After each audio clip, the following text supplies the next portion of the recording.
Hello students, welcome to Achiever Academy. मैं Aryan sir.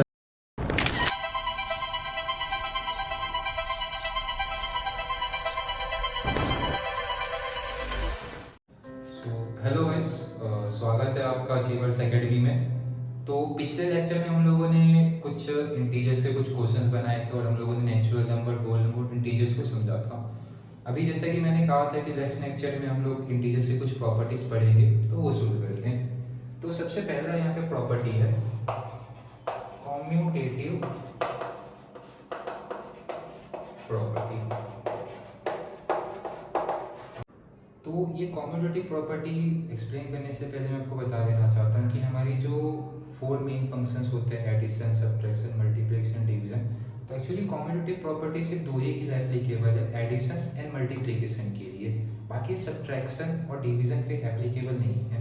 तो commutative property actually कहता क्या है, अगर हमारे पास कोई दो इंटीजर्स है ए एंड बी, अगर हम लोग ए प्लस बी करते हैं तो हमारा जो b प्लस ए होगा एक्चुअली दोनों इक्वल होगा। यानी अगर हम लोग दो इंटीजर्स लेते हैं, जैसे कि मैंने लिया 3 और 2, अगर मैं 3 को पहले रखता हूँ, 2 को बाद में रखता हूँ, मैं अगर ऐड करता हूँ तो 3 + 2 5 होगा। अगर मैं उन इंटीजर्स को अगर इंटरचेंज कर दूँ, अगर मैं 2 को आगे रखूँ और 3 को पीछे रखूँ, जैसे कि 2 + 3, तभी भी मेरा आंसर सेम आएगा, 5 आएगा। ये कॉम्यूटेटिव प्रॉपर्टी कहती है। ये प्रॉपर्टी सेम मल्टीप्लिकेशन में भी एप्लीकेबल होती है। जैसे कि मैं कहूँ a into B equal to b into A. मैं अगर सेम नंबर से अगर आपको एक्सप्लेन करूँ, तो अगर मैं ऐसा कहता हूँ कि मैंने 2 इंटू 3 किया तो मेरा आंसर 6 आया। अगर मैं वही नंबर्स को अगर इंटरचेंज कर दूँ, अगर मैं 3 इंटू 2 करता हूँ तभी भी मेरा आंसर 6 आता है। तो सर ये सब्ट्रैक्शन पे कैसे एप्लीकेबल नहीं है, मैं वो दिखाता हूँ। अगर मान लीजिए मैंने a माइनस बी किया, जैसे कि मैं अगर a को 3 लेट ले लूँ, a equal to 3 and b equal to 2। अगर मैं a को 3 लेट लेता हूँ तो 3 - 2 मेरा 1 आना चाहिए। अब मैं इसको इंटरचेंज करता हूँ, यानी मैं b माइनस a करके लिखता हूँ, तो b मेरा 2 है एंड माइनस a मेरा 3 है। अब अगर 2 - 3 मैं करता हूँ तो मेरा आंसर आता है -1, जो कि मेरे a माइनस b से बराबर नहीं है। a minus b not equal to b minus a। तो कॉम्यूटेटिव प्रॉपर्टी जो है वो एडिशन और मल्टीप्लिकेशन पे एप्लीकेबल है, सब्ट्रैक्शन और डिवीजन पे नहीं। मैं आपको डिवीजन का भी दिखा देता हूँ। डिवीजन में जैसे कि मान लो मैंने a को ले लिया 6 और b को मैंने ले लिया 3। अब मैंने ऐसे कहा मैं a/b निकालता हूँ, a मेरा 6 है और b मेरा 3 है। अब 3 के टेबल में 6 आता है, यस सर आता है, मैं इसको 2 टाइम्स में कट कर सकता हूँ, 2/1, जो मेरा आंसर आया 2। अब मैं अगर मैं इसको इंटरचेंज कर दूँ, यानी b/a अगर मैं करूँ तो 3/6। अब अगर मैं दोनों को 3 के टेबल से कट करूँ तो ये 1 टाइम में, ये 2 टाइम में, जो मेरा आंसर आया 1/2।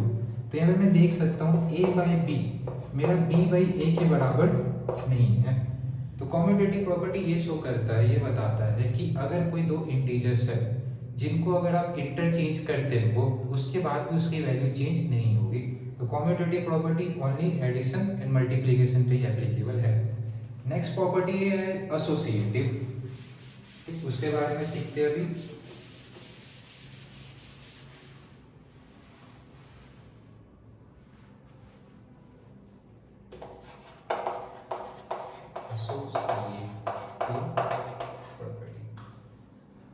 एसोसिएटिव प्रॉपर्टी भी लगभग कम्यूटेटिव प्रॉपर्टी जैसा ही है, बट दोनों में अलग क्या है सर। कम्यूटेटिव प्रॉपर्टी में हम लोग सिर्फ दो इंटीजर्स को लेके बात करते हैं, जैसे कि मैंने कहा सिर्फ a b b a। But in associative property हम लोग तीन इंटीजर्स के बारे में बात करेंगे, जैसे कि सर a b और c। अभी एसोसिएटिव प्रॉपर्टी भी सेम है सर, ये भी एडिशन और मल्टीप्लिकेशन पे एप्लीकेबल होता है, बट सब्ट्रैक्शन और डिवीजन पे एप्लीकेबल नहीं होगा। अगर मैं आपको शो करूँ तो एसोसिएटिव प्रॉपर्टी ऐसा कहता है कि अगर मैंने a + b + c, अगर मेरे पास तीन इंटीजर्स हैं, अब मान लो मैंने इसमें से पहले किसी दो इंटीजर्स को ऐड किया a + b, और फिर मैंने उसके आंसर को c से ऐड किया, वो बराबर होगा अगर मैं पहले b + c को ऐड करता हूँ और फिर उसके आंसर को अगर मैं a से ऐड करता हूँ तो उसका आंसर बराबर होगा। चेक करते हैं इसको। Let a = 3, b c equal to 4। तो सबसे पहले हम लोग लेफ्ट हैंड साइड चेक करते हैं, जिसमें मैंने कहा है कि पहले मैं a प्लस बी को ऐड करूंगा और फिर c को ऐड करूंगा।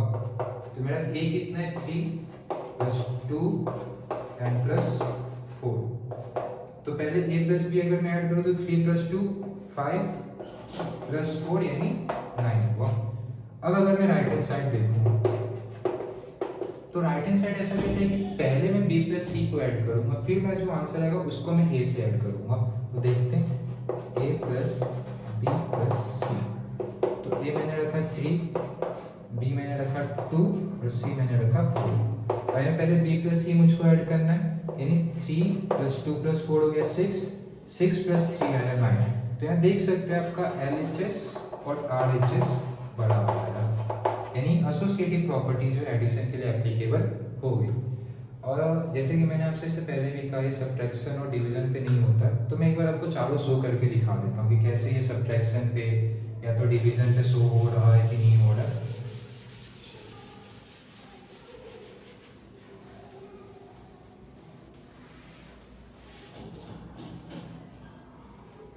पहले मैं आपको इसको मल्टीप्लिकेशन में करके दिखाता हूँ। a into b into c equal to a into b into सी।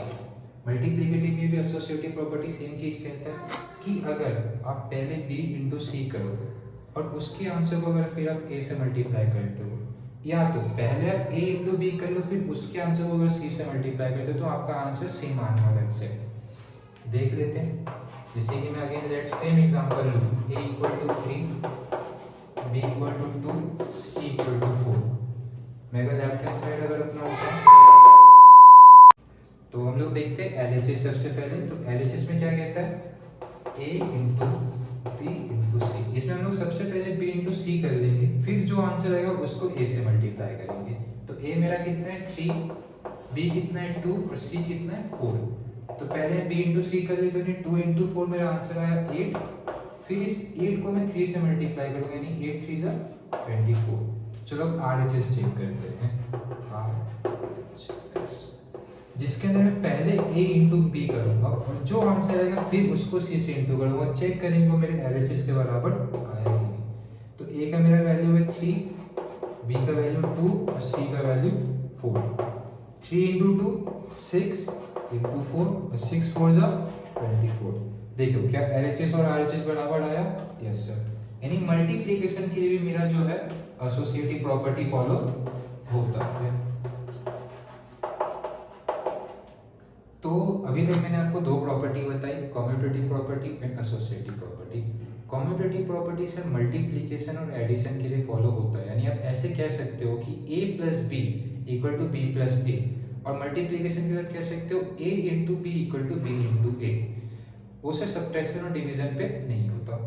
अभी एसोसिएटिव प्रॉपर्टी की अगर मैं बात करूँ तो एसोसिएटिव प्रॉपर्टी में a plus b plus c equal to a plus b plus, यानी आप ऐसा कह सकते हो कि अगर मैं पहले a प्लस बी को अगर प्लस करके c से प्लस करूँ, या तो पहले b प्लस सी को प्लस करके a से प्लस करूँ, तो मेरा आंसर सेम आएगा।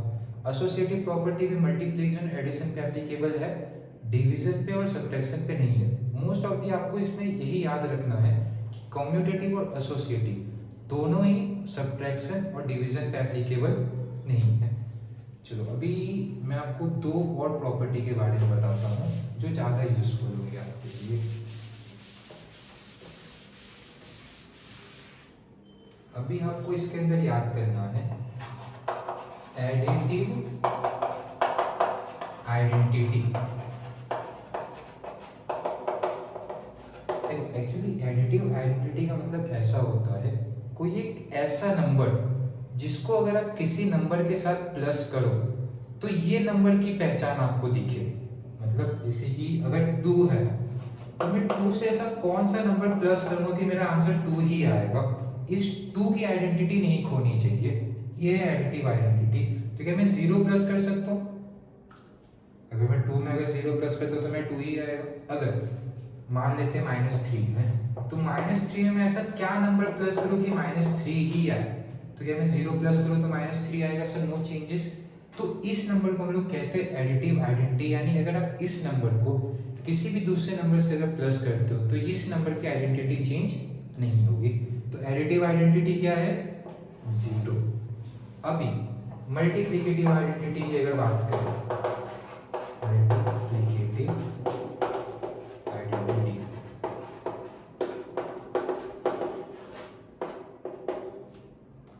अब मल्टीप्लिकेटिव आइडेंटिटी क्या है सर? एक ऐसा नंबर जिसको अगर आप किसी नंबर से अगर मल्टीप्लाई करो तो उसका वैल्यू चेंज नहीं होगा। जैसे कि अगर 2 है तो 2 से मैं ऐसा कौन सा नंबर अगर मल्टीप्लाई करूँ तो मेरा आंसर 2 ही है, क्या मैं 1 कह सकता हूँ?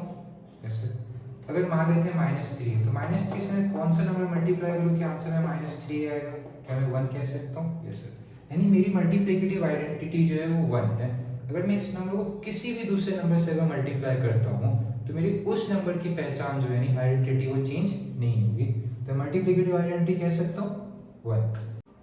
तो हम लोगों ने इंटीजर्स के लगभग सारे प्रॉपर्टी सीख लिए। तो अभी मैं आपको कुछ क्वेश्चन स्क्रीन पे शेयर करूंगा जिनका आप स्क्रीनशॉट भी ले सकते हो या तो पॉज करके वीडियो को सारे क्वेश्चन सॉल्व कर सकते हो। उनका आंसर आप मुझको कमेंट सेक्शन में या तो हमारे इंस्टा आई डी पे आप मुझको शेयर कर सकते हो और उसके जो भी आंसर्स होंगे मैं आपको बता दूंगा क्या सही है क्या गलत। अगर आपको कोई भी अगर इस लेक्चर में अगर डाउट है कि मुझको सर अगर ये पॉइंट दोबारा समझना है तो वो भी मुझको मेरे कमेंट सेक्शन में या मेरी इंस्टा आई डी पे मुझको मैसेज कर देना, वो नेक्स्ट लेक्चर में वो चीज़ों को वापस क्लियर कर दूंगा। तो अगर आपको एक वीडियो अच्छा लगा और अगर आपको ये चीज़ें अगर समझ में आ रही हो तो वीडियो को लाइक करो और जितना हो सके उतना शेयर करो ताकि सभी इसका फ़ायदा उठा सके। जय हिंद।